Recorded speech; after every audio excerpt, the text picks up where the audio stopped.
I'm excited to welcome my next guest. He is the founder, Patrick, you're the founder, right, of Xingle Company? You and I just met the other day on a space, so I really don't know much about you at all, except that you had some interesting information to share in a space that seemed to be a lot of propaganda and misinformation. Why don't you introduce yourself to everybody and we'll explain what we're going to talk about. All right. Thank you for having me, Jason. Thank you for all you guys listening. Um, my name is Patrick Reveron, founder and CEO of Xingle Company. That's spelled Xingle. Um, so first and foremost, what we do as a company is we do government contract consulting. We do government registrations. We do business development management, but specifically for government affairs.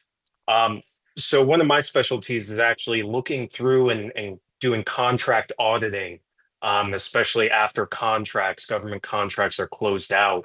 Um, and the reason why we're here today is I stumbled upon something in the government contracting data to do with Robert Maxwell, the father of Ghislaine Maxwell.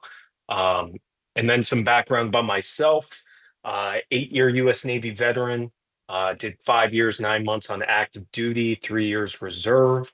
We're based here in Florida. I founded Single in September of 2024.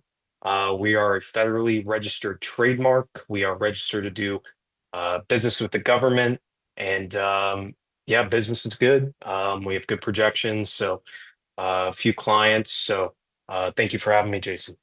Yeah, thanks for joining me, Patrick. I'm definitely interested in hearing more because, like I said, on that space, you had a lot of interesting stuff to share. I don't know if I told you this. My dad was in the Navy. When I was a little kid, I actually lived on the Pensacola Naval Base in Oh, Florida. awesome. But we're going to talk about Robert Maxwell. Now, this image that I selected today, I kind of like to surprise my guests with the thumbnail images. Do you know what this is all about? Because I don't know how it's going to tie into what you're telling us, but I had heard of Pergamon Press before, but even just in preparing this image, I've learned some more about it. Yeah, so that picture that actually refers to Robert Maxwell in the 80s. He tried to pass off these metal bars as gold. Um, I honestly don't know too much about it, just the surface level. But I do know that he basically laundered about 430 million pounds in the 1970s and 80s from a Mirror Group PLC. Um, he stole pension funds, and after his death in 1991, that's when all of this stuff kind of came to light. It's funny because that is a microcosm, or a tentacle, if you will, of what I found. Um, Robert Maxwell was in deep, maybe intelligence, maybe not, but all the data and evidence likely suggests that he Yeah. was part of foreign intelligence, and I have some files here that kind of prove that. So. Yeah, and that's what really intrigued me about what you were saying in the Twitter space. I don't want to disparage the people who were running it, but there was somebody in there who was getting a lot of oxygen trying to say, I mean, look, I can't say that I have firsthand knowledge that Robert Maxwell was Mossad or CIA or Bulgarian intelligence or anything like that. But to say that it's absurd to allege that seems crazy to me. I mean, the guy's been involved in all kinds of crazy stuff, MI6 and whatever. So you're absolutely right about the gold bars. This is, I just found this from looking at images of the guy, but he was the publisher of the Daily Mirror and lots of things. He eventually bought the New York Daily News, but he's here with Japanese businessman Ryoki Sasakawa, who himself was kind of a swindler. And these guys claim that they had somehow salvaged treasure from the wreck of this Russian ship, the Admiral Nakhimov. And it was an armored cruiser, which apparently, according to them, had $36 billion worth of all this stuff. And, I don't know exactly what they were going after with this. It was later proven to be lead, but obviously, if you own a newspaper and you can cause, everybody to believe that you have $36 billion worth of gold, you could probably get loans against that. I don't know what the hell they were doing, but it was a lot of Yeah. crazy stuff. And it's, this guy's just like a lifelong swindler. And the thing that I found super interesting about Pergamon Press, the address in New York for Pergamon Press was 620 Fifth Avenue, which is this building here in the background. I don't know if you've been to New York, but this is in Rockefeller Center, and this is the British Empire building, which is itself pretty interesting, isn't it? Oh, yeah. Like I said, I mean, everything, this goes so deep and it is so convoluted. Um, and that's the problem I'm having too, is that, when I stumbled upon this, yeah, I kept finding more and more and more and more, and I'm having a hard time, running a business, taking care of clients while still trying to aggregate all of this data. Because I mean, the whole Epstein case, the whole lore is something that I have been watching closely since 2017, just about, and the more I dig into it and really dig my heels into this, it's just the more convoluted it gets. It's unbelievable. I've never seen anything like it. Yeah. Just tell us a little bit Especially, of the background on Pergamon, because I think it's a detail that a lot of people might not know about, and you're becoming something of an expert in it. yeah. So I do want to debunk some conspiracy theories first about Pergamon Press.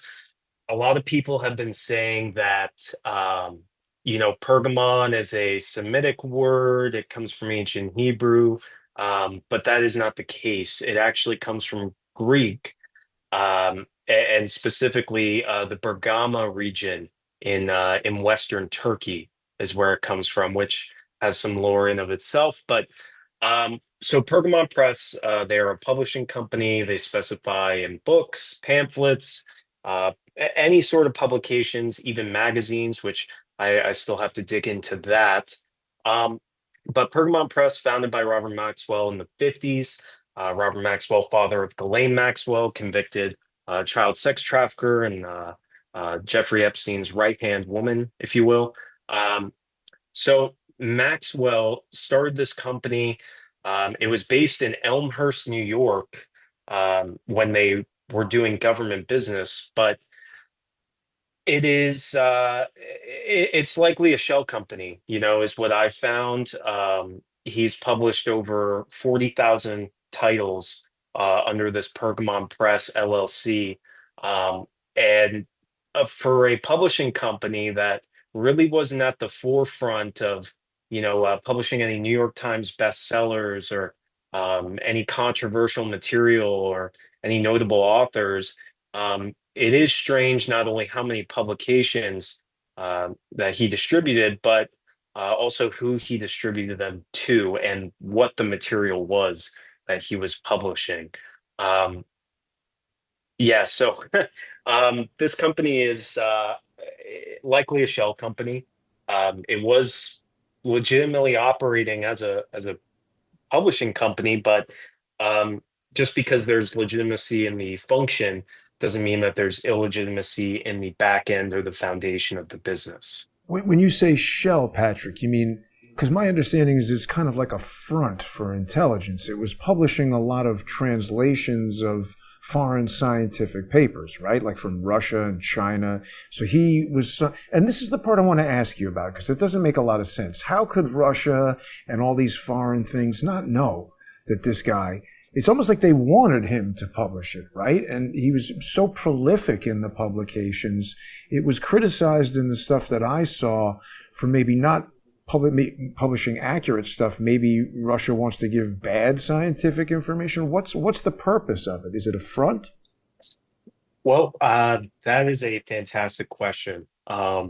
Because what we surmised on our investigation is that um, where their government contract was fulfilled at, and we'll get into the weeds of that.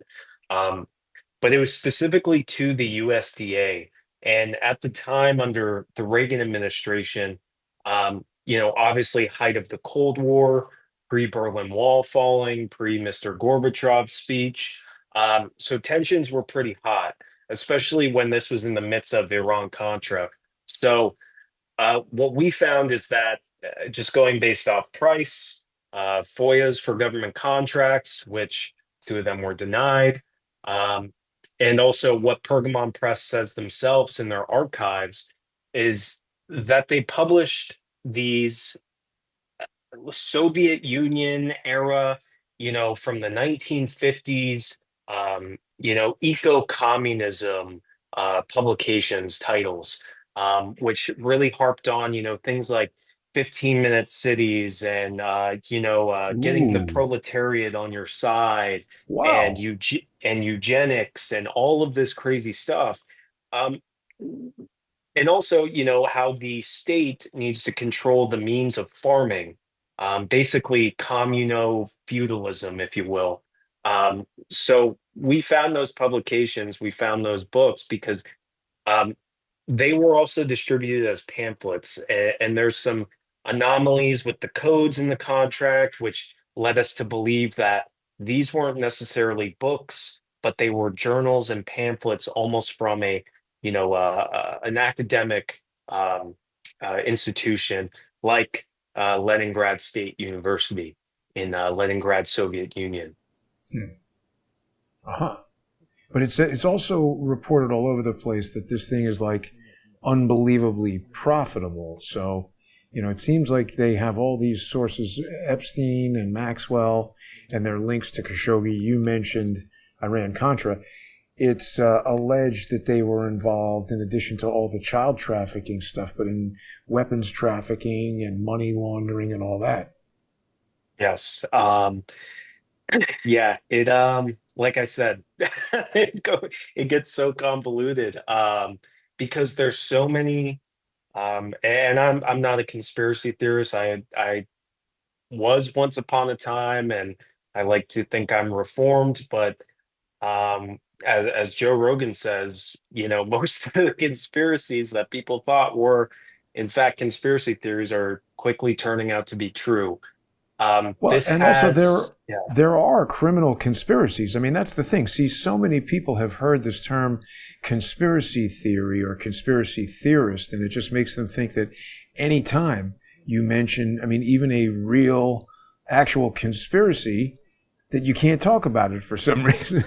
Yeah, yeah, and this has this specific finding of ours. I mean, this links, and we are hashing out all the details, trying to aggregate all the data, trying to, sometimes in my office I look like the It's Always Sunny in Philadelphia meme where Charlie is, drawing all the connections on the cork board and he's looking back all disheveled. Because that's how this case is honestly making me feel. It's just like it has connections to Iran Contra, to 9/11, to cocaine in the hood in the 80s, Well, take us into all to that. I think people want to hear about that. What are those connections? yeah. So what we found so far, so I'll start from the beginning here. So the first contract that Pergamon Press did was on April 15th, 1982. And that was for the USDA's BARC facility, which is BARC, which was an agricultural research center in Beltsville, Maryland. Now, the thing with Beltsville, Maryland, it's come over under scrutiny before in the past. It is 10 minutes away from NSA headquarters. And at the time, Huh. when you would ask the government about the NSA, they would just call it no such agency. Right. So 10 minutes away from NSA headquarters, going to the largest agricultural research center in the world. Um, and books and pamphlets from a guy who was already being investigated by the FBI um, for links to the Soviet Union and weapons trafficking and espionage, and just pretty much every crime you could think of. Um, Now, I haven't really studied thoroughly the connection to Adnan Khashoggi, but there is a very large and glaring um, similarity, is that Jeffrey Epstein is purported to take over the Maxwell empire in 1991. 1991 is also the year Robert Maxwell died. It is also the year that Adnan Khashoggi was charged with the Iran-Contra scandal. So 1991 seems to be a significant year, as well as Pergamon Press taking a 5-year hiatus, or 8-year hiatus rather, from 1984 to 1991, where they did their third government contract in 1991, most likely at the direction of Jeffrey Epstein. So Hmm. 1991 seems to be a very significant year. Um, and then if we go to 1997, that's when they do their fourth contract ever. Um, and 1997 is when the FBI claims that Jeffrey Epstein's, flights to the island, and that 1997 was the year that the flight log was started to get filled up, essentially. And that's the FBI's words, not mine. Um, Now, the biggest, I guess, the epicenter of our investigation would be a place called Brunel University in Uxbridge, Essex, London, England. Um, I don't know if people know this, but I mean, we kind of laid it out for you guys on X. Uxbridge was the place in 1997 where Virginia Giuffre claimed that Prince Andrew trafficked her and sexually assaulted her. Huh. Same year, uh, same town where Pergamon Press did their fifth and final government contracts. Um, so 1997 is a very significant year. And like I said, there's a lot of connections. It gets very convoluted, but Brunel University of London, um, one of their big areas of study, and they have a very large school doing this, is biotech, agriculture, farming, and just like bio research or ecology. Um, and they've also been purported to, have some fringe in their departments, studying eugenics, the application of transhumanism early on in the 90s. Um, I'm sorry, I'm trying to keep it linear for you guys. Um, and then this kind of just popped up, and I don't know why I didn't make this connection, that the first accomplice of Jeffrey Epstein to go down was French billionaire Jean-Luc Brunel. Oh. Brunel being spelled Oh, the same wow. exact way Whoa. as Brunel University of Yeah. London. Huh. So we thought that was strange. Isn't Um, it? Furthermore, Brunel University, if you go to their e-library, they have over 22,000 publications by Pergamon Press on their website. Wow. Huh. So, and then Uxbridge, also the same place where Robert Maxwell had his mansion, and Ghislaine and Jeffrey Epstein used it as their hub in London to meet and recruit Prince Andrew. Wow. So, Now, so wait a minute. Let me take you a little bit down the conspiracy theory road because I think that's what mhm. crowdsource the truth viewers want to hear about. Yeah. Remember when Ghislaine Maxwell was photographed outside the In-N-Out Burger on the cover of the New York Post? Now, here's another connection that we want to discuss briefly before we get to the New York Post, because we have heard throughout their lives that Robert Maxwell and Rupert Murdoch were like rivals. That's what we hear. But something that I have seen often is that people will present these false rivalries and, be like, oh, I hate that guy. And then that way people will think, oh, well, everybody knows they hate each other. There can be no way that they're conspiring and working together. But yet just even from looking at images of these dudes online, it seems like they kind of are hanging out on yachts. Oh, now wait a minute. Is this the guy with the gold bars? There's a little Japanese guy there again. Yeah, there's Is that the Mr. same Maxwell. guy? But so here they are. They don't look like bitter enemies, you know. No, they don't.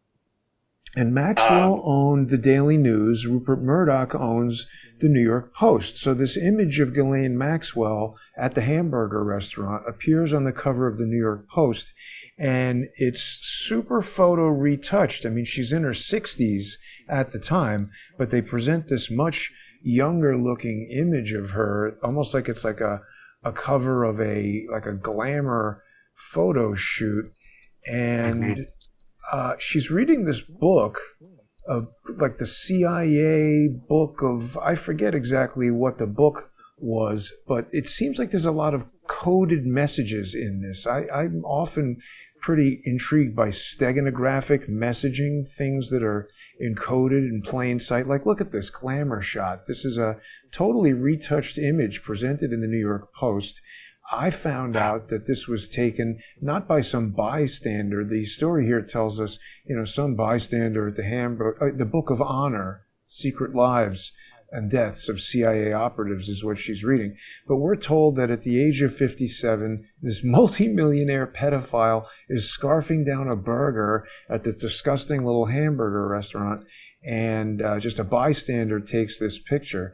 And then if you come to the reviews for this crazy book, somewhere in here is a Ghislaine Maxwell review of the book that says a lot of weird Wow. stuff that could be a message to somebody. Have you investigated any of this type of stuff? We have not. But we can definitely see if Pergamon Press was the publishing company for that Well, book. that's sorry to interrupt, but that's not what I'm going to. The thing I'm saying is you're talking about this Brunel University and Jean-Luc Brunel. I agree, that's an intriguing connection, and they have their huge library of online books. If you own a publishing company, I mean, keep this in mind. In 1950, 60, 70, 80, you didn't have the internet. And if you needed to communicate Yeah. to an international network of people, you could publish a book that people would criticize and say, oh man, this thing, it's not academically good and the translation isn't even that good. But if you had some sort of cipher and you're in New York and you Mm, can decode the contents of this book that's supposed to be, the public is going to ignore it, is what I'm saying. This is steganographic messaging. It's published in a book that's publicly available for anybody to go buy in New York City. But if you can decode the contents of the book, it could be telling you absolutely anything. yeah, I completely agree. Um, and the Soviet Union specifically, the FSB and KGB, they were notorious for sneaking in propaganda or psyop material. A lot of people have been throwing that word around, psyop, but um, putting it in publications. And um, my theory, just using Occam's razor, I think that is more plausible of who Robert Maxwell was working with, was the KGB. And I know it's an unpopular theory. Not the Everybody wants to Mossad. say, well, I It think the seems like he's Mossad for working with sure. everybody. This guy's playing all sides against the middle, isn't he? I think he is a perfect example of working for whoever has the money, um, whoever has the influence. Hey, Um, Patrick, I wonder if it's not something more complicated than that, because it's I hear what you're saying, and I don't claim to know. I'm just saying I'm trying to make sense of this. If it's just working for whoever has the money, wouldn't a Russian spy agency or an Israeli spy agency not trust somebody like that, or the CIA? They say, wait a minute, you were working for the Mossad last month. We don't trust you. It almost seems like he's working for all of them in some capacity. well, I think I just think at this particular moment, take it like a government contract, like for 6 months you could do a contract for, the USDA. The next year, you could be doing a contract for the Department of Defense. In 6 months, or even simultaneously, you could be doing a contract for the Forest Service. Um, the reason I say the KGB is I think this was the contract work that Maxwell and his Pergamon press were doing at the time, specifically for the KGB. Now, who's pulling the strings? I definitely think Mossad, 1000%. Um, but if so we're working on this too. So when Epstein got arrested in 2008, um, we found some of these ties to the Chinese MSS going as far back as, you guessed it, 1997. Um, and we're still working on that, getting the details, but the proof on that's pretty limited. But that's kind of where we're going with it, is that when this investigation started by the Southern District of Florida, and obviously, the just the absolute slap in the face to the victims of dropping charges, or basically dropping charges, letting Jeffrey Epstein walk and leave prison and do whatever he wanted, like he was an innocent man. Right. Um, at that time, the Western intelligence agencies like Mossad, MI6, and CIA, uh, he kind of became radioactive to them, where guys like Leon Panetta or Michael Hayden, even like the Glenn Dubins and the Reid Hoffmans, Bill Gates, which there's documented meetings after 2008. I understand that, but as far as the intelligence apparatus, whatever bidding he was doing, whether it was, running honeypot operations, arms trafficking in the 90s, child human trafficking, um, he became radioactive because if they didn't distance themselves, the whole thing would have unraveled and we would probably know a lot more about it. And I think, 2008, when the Chinese Communist Party became very profitable and very powerful, especially in their trade deficit leverage against the Western powers. Um, I think that they definitely swooped in and they saw that, the Western intelligence agencies see this guy's radioactive. We're going to take over this operation and he's going to turn everything over to us. And the Chinese, the Chinese are very notorious for, um, obfuscating any sort of sen and having plausible deniability beyond any reasonable doubt. Um, so that's our working theory. Like I said, it's a work in progress, but um, and this goes back to 1997. The Hughes satellite scandal. We think Jeffrey Epstein is implicated in that, and we know that he was very good friends with Bill Clinton, who allowed this billion-dollar atrocity to to compromise our national reconnaissance security and also our national What reconnaissance was the intelligence. Hughes satellite Uh, scandal? I don't know if I'm aware of that. so the Hughes satellite scandal, it has to do with government contracting as well, but basically Bill Clinton, um, President Bill Clinton at the time, he sold all of our satellite and geospatial Missile satellite. secrets, right, to Yep, China. to China. Yep. How did he Yeah. not go to jail for that, Patrick? I mean, this is goes to China Gate and all this stuff, right?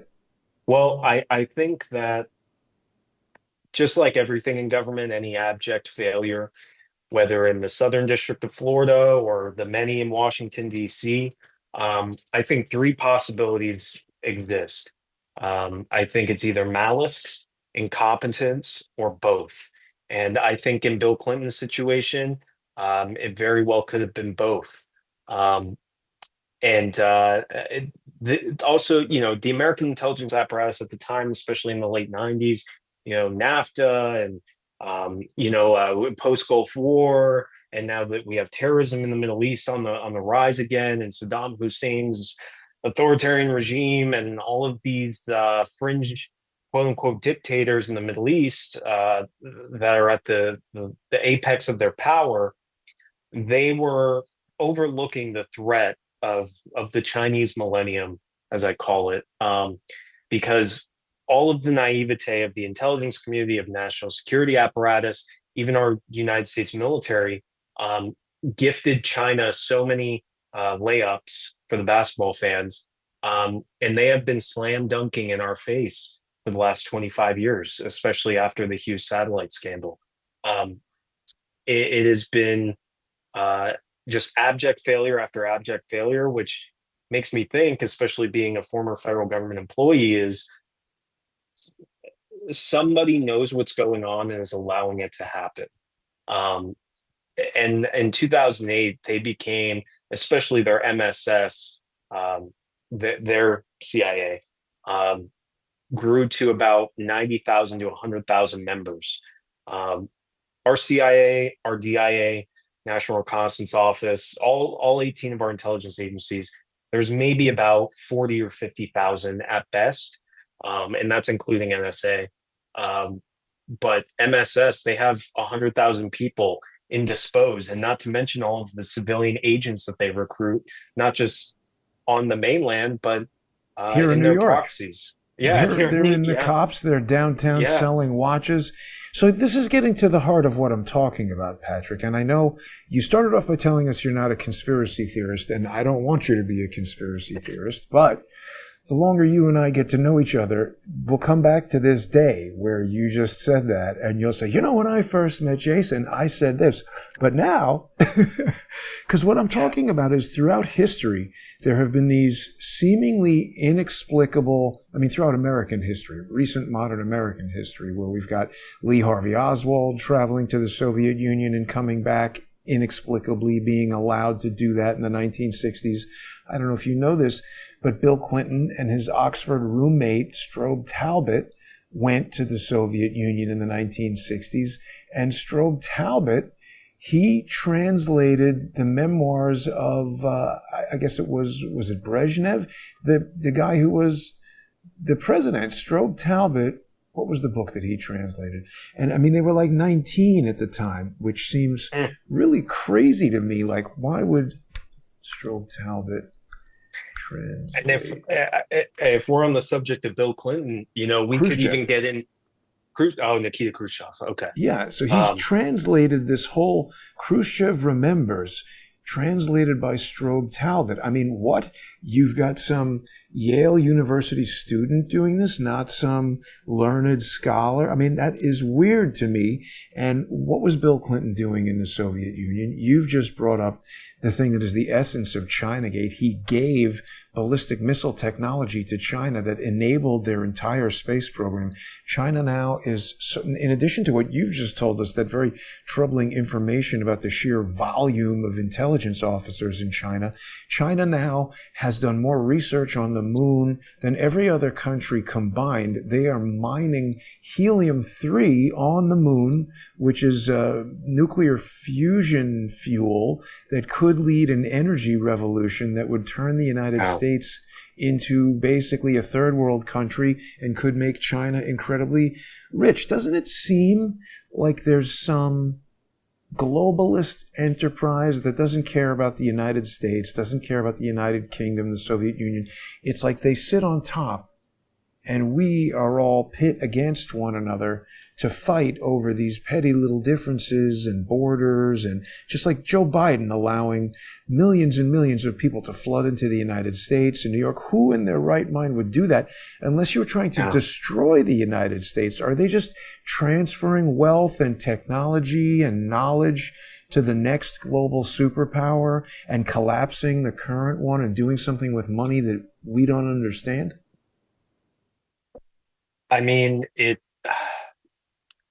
I've been talking about this publicly since about 2021, when I left active duty.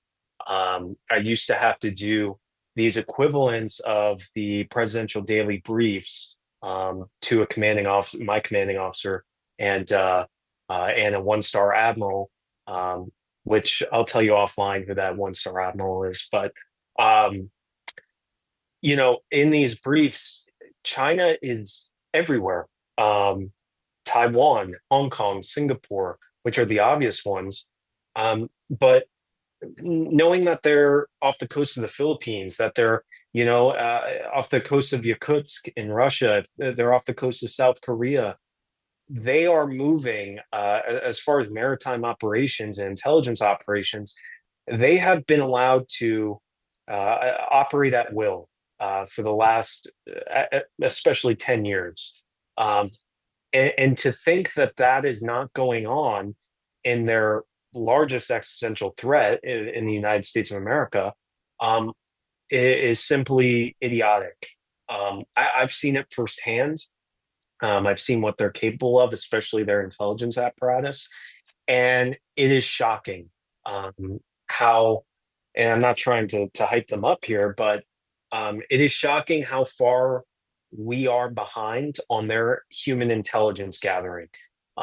We might still have them in the signal, but as far as human intelligence, open source intelligence, they have had unfettered supremacy over us, especially overseas, in the last 10 years. But with Joe Biden allowing, what was it, 21 million people, and I believe 60 something percent of them were military age men to come across the open border unvetted, um, that that is the largest. And I mean, like Tom Homan says, he says this is the largest national security risk to our country and probably ever.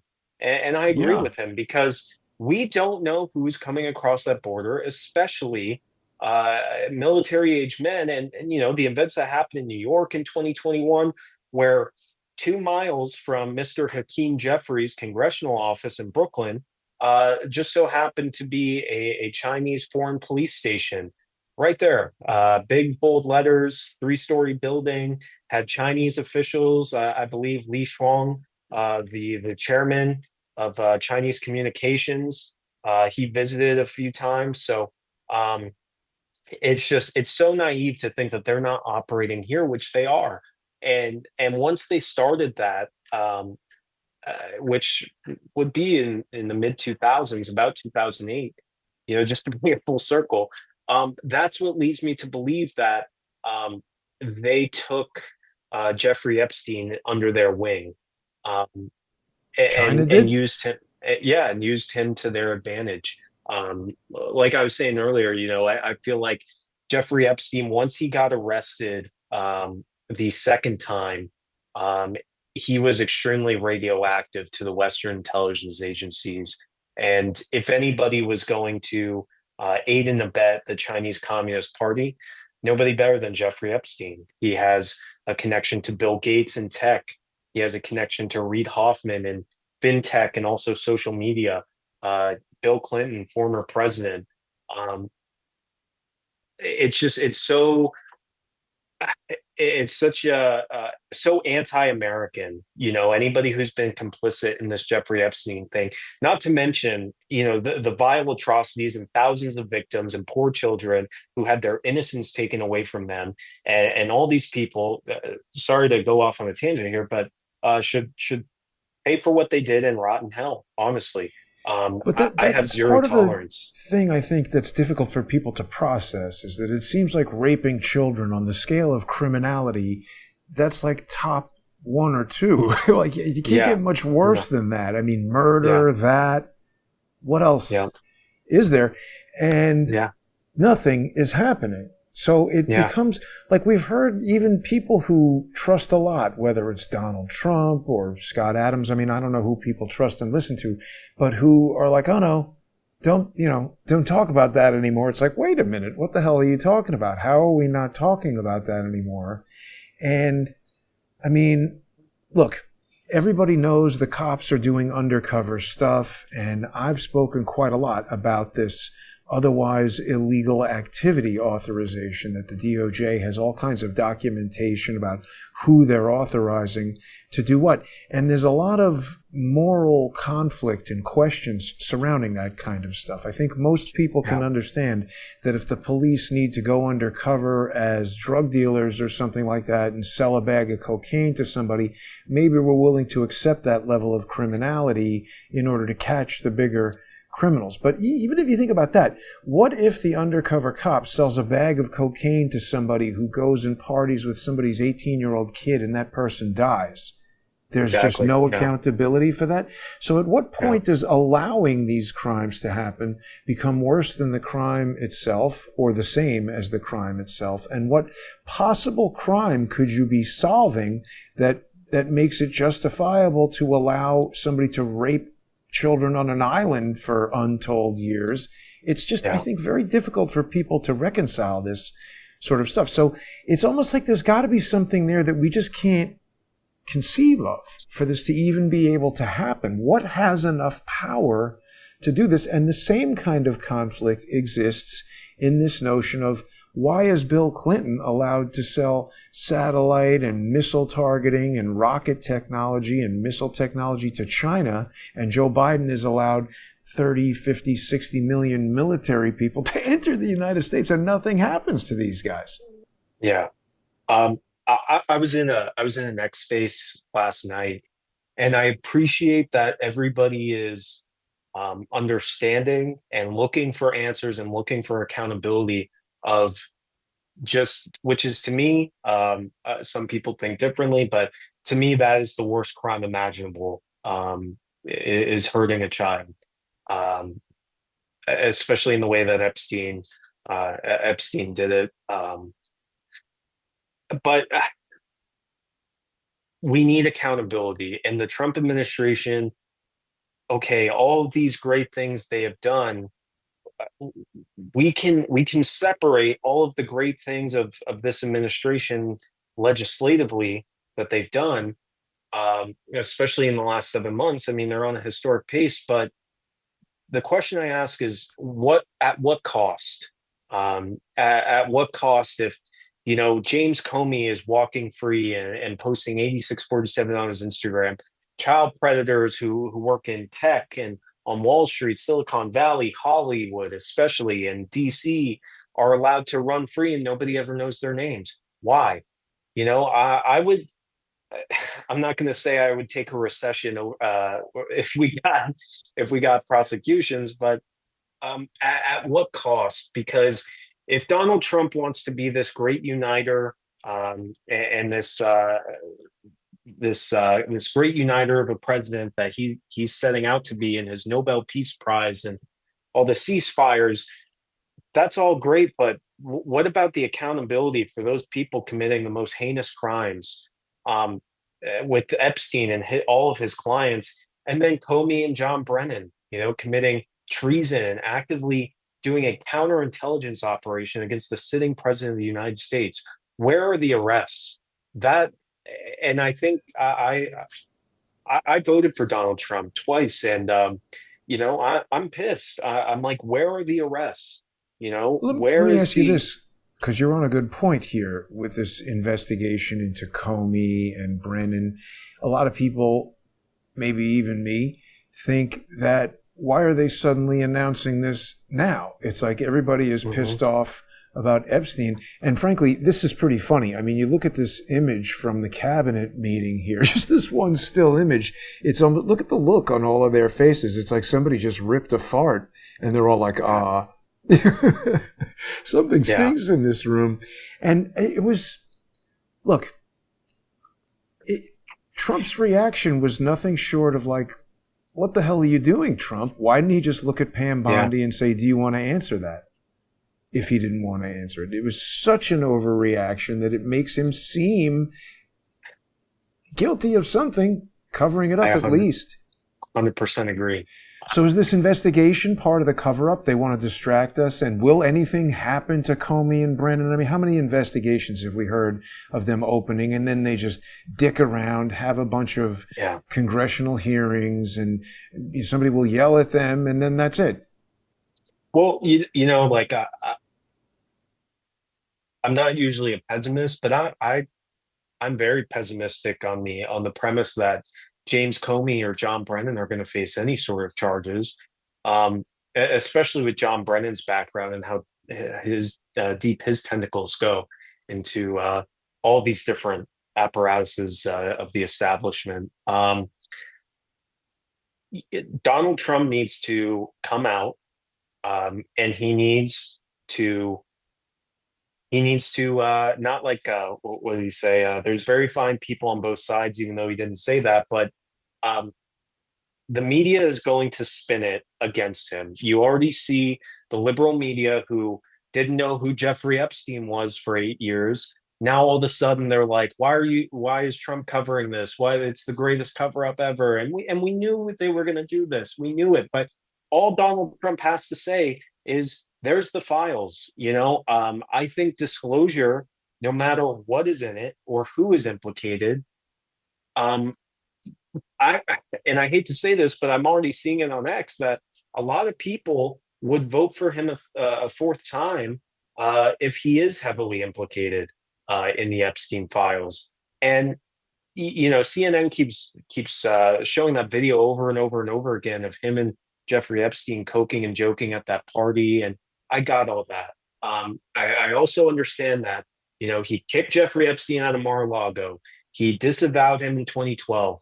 I understand that. He calls him a creep. He dismisses him every chance he gets. But where are the files? This is one of the largest issues that you ran on, Right.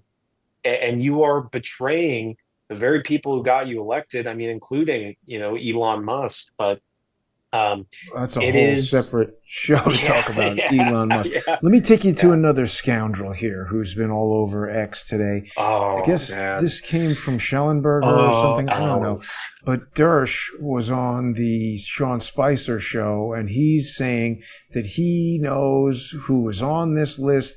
I mean, this guy is such a slippery, lying snake. He's saying he knows who's on there. He knows who's protecting them. He's seen the names, but something is, either attorney-client privilege or some sealed court order or something. He's bound to confidentiality. I presume that's attorney-client privilege.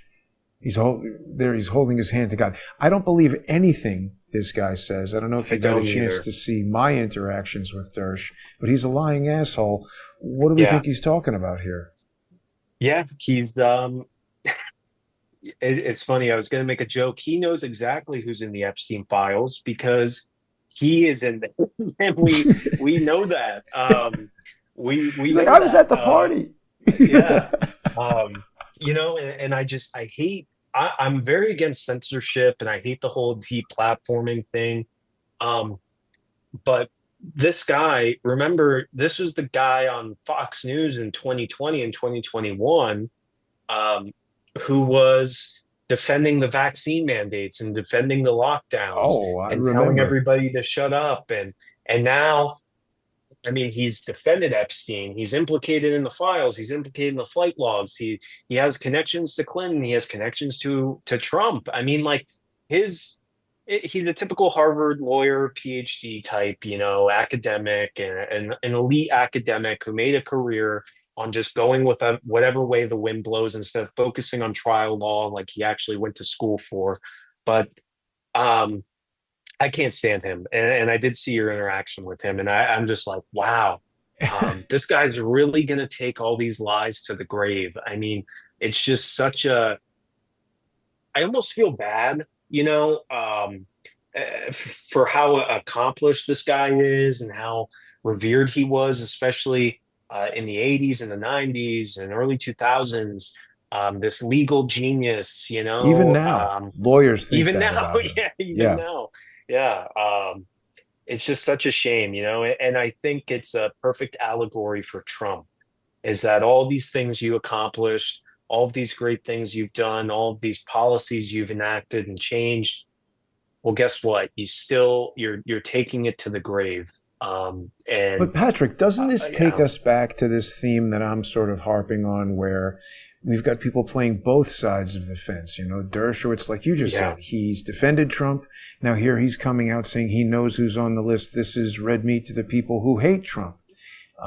His whole thing with the vaccine mandates and how the state could force you to get vaccinated. I'm the one who provoked him to saying that. I think I kind of re-energized an entire generation of people to know, who Dersh even is. And he's saying, oh, I want to see every single document released, but in this particular video, I'm cursing him out, and he's like, "Tell me what you know about the Epstein letter. Tell me what you know about the Epstein letter." And I it's saw, this yeah. letter from Gerald Lefcourt that Epstein participated in. I'm sorry, that Dershowitz participated in on behalf of Epstein. So this is the letter that got Epstein the non-prosecution agreement, and this hasn't been released. This is nowhere. Dershowitz could Yeah. release this. He could file a motion in court to unseal the docket. The guy is dead. And I mean, why is it still under seal? This is another thing I wanted to bring to your attention. So this letter, I want to bring this to everybody's attention. This letter was written July 6th, 2007. Okay? Then, on July 6th, 2016, 9 years later, this article is released, which includes the only piece of the letter that we've seen in public.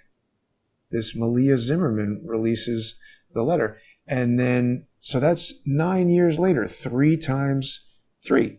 And then this DOJ letter that just created this whole dust up where they said there is no list, there is no, he killed himself, whatever. That thing was coming from Axios, also on July 6th, 2025, 9 years after the Zimmerman letter. So, I mean, Yeah. wait a minute. That's, 3 times 3. And I'm not getting into gematria. I don't believe in magic or anything like that. But I'm Yeah. talking about this type of steganographic messaging. Was Pergamon Press publishing books that had encoded messages in them? Is Ghislaine Maxwell putting something in the New York Post she's reading this CIA book and it's got a weird picture? Maybe somebody somewhere knows. If you ever see a picture of me in the New York Post and my face looks whatever, couldn't this all be some complex coding mechanism where we all look at it and somebody like Jason tells people about it, and Jason sounds like an idiot for even bringing it up because it's a conspiracy theory and it's nonsense? Because there's one other piece to all of this. Ghislaine Maxwell was arrested at this house, and the house is in New Hampshire. I got a tweet about this also. Let me see if I can find this. It's a very expensive house in New Hampshire that was originally purchased by the family trust of a lawyer. Then it was sold to a company called Granite Real Estate LLC, which seems to be kind of a stand-in buyer to hide Ghislaine Maxwell's identity. And it was sold to this software executive who on the surface seems to have no connection to Ghislaine Maxwell, but we don't really know. And then that guy put it on the market on July 6th, 2025. So what is going on? That's what I'm saying. Is there some underlying code that we don't know about? Is there some hidden messaging going on? Here it is. This is the house. Okay. This thing goes on the market July 6th for sale. 33833. I think it's a little more than weird. 33 is a number commonly used in steganographic messaging, I say. And I don't know, but it just seems like there's all this stuff going on. What do you think? I mean, I don't believe in coincidences. You know, like with the contracts, the year 1991 and 1988 and 97 and 2012, there's really no coincidences here. I think that when you have such a brilliant legal mind, like Alan Dershowitz, on your side, I think when you have people working in the shadows, whether that be people in tech, on Wall Street, the local accountant, a local cop, FBI agent. Basically, what my point is especially with these sexual predators against children is something we know is that these people exist in every echelon and every tier of society and every profession. Um, and I think that if we want to really understand and get answers um, on what exactly took place and who's implicated more specifically, and we want to see charges and accountability, um, we have to start really small. Um, but unfortunately, those are the hardest people to find. Um, like on the sale of the house, who was the realtor? Who's the realty company? What are their connections? What's their background? Um, because this blackmail operation, if we're just calling it exactly what it is, this the longest and largest, uh, and I guess you could say most successful blackmail operation in world history. Um, you have to have a lot of people on their side, You mean Epstein being that? Because I yes, think you're yeah, right, but I think it goes even beyond Epstein. Because what are we talking about? Robert Maxwell. Let me hmm let me expand on what you're saying, because part of my goal here, Patrick, is I like your thinking and I want to kind of expand it a little thank you. bit, and I want to get you past this "I'm not a conspiracy theorist" block. Not to make you a conspiracy theorist, but to I cause you to gotcha. think about things in a slightly different way. So we're talking about a lot of things that don't make sense. Why these people aren't being prosecuted, why these secrets are being shared with China, why Bill Clinton and Strobe Talbot are allowed to go to the Soviet Union. James Comey wrote a book called A Higher Loyalty. And we don't really know what the hell he's talking about. You would hope and think that the loyalty of somebody like James Comey, particularly as the FBI director, would be to, I don't know, maybe the Constitution and the people of the United States of America, but certainly to the United States, right? And if there's a higher loyalty, well, what is that? I mean, we're talking about steganographic messaging. I've mentioned the number 33. Again, I don't believe in magic. I don't believe in numerology, but there are people who do attribute certain power to these things, and perhaps there is a higher loyalty to something like that. Ghislaine Maxwell had a nonprofit called the Terramar Project or the Terramar Foundation, something like that. This is the logo for it. And I don't know, I just Mm. found it very Masonic in its symbology. It almost looks like the Freemason envelope, that they carry on their hmm waist, the TM like that. And so I just wrote this little thing with the help of artificial intelligence, who some of the viewers might think, oh, is itself evil. There we go. And I was just saying, break this down in terms of Masonic symbolism, and it talks about the importance of sacred geometry and the T and the M, the Tau cross, the pillars of Solomon's temple, all of this stuff, Boaz and Joaquin, how this all plays into Masonic imagery. And again, I'm not saying this is important to me. I didn't create that logo. I'm just looking at what they're putting right in front of our faces. And it also took me to this image of Barack Obama as a young boy in Indonesia. He's got this really unusual medallion around his neck, which in my view kind of, I don't know, it looks a little bit similar to that. And I just look at these things and I start to wonder, when we hear people talk to us about a higher loyalty, doing things that don't seem to make sense if their loyalty. I mean, you were in the Navy, right? I'm here in New York Yes. City. People trying to destroy this city.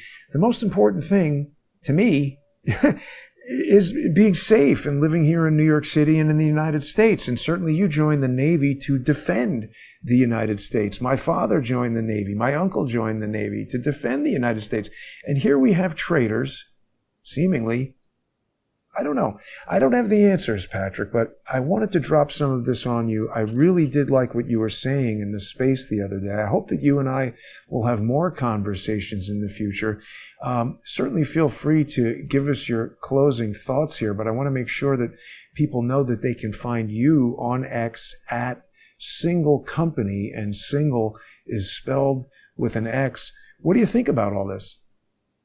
Um, like I said at the beginning, it's very convoluted. It goes very deep. It starts very early. Um, and just based off of what I found, um, I go off of two themes, cui bono, so who benefited, and follow the money. And I think with the implications of all these scandals with government funds, whether USAID, Iran Contra, the satellite and ballistic missile technology scandal, uh,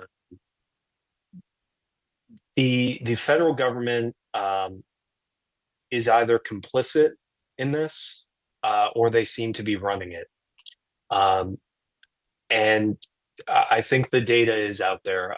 We are going to keep, doging all of these databases, and just finding out who spent this, where the money went, what they did, who they're connected to, because I think the answers do lie in federal procurement, for the most part.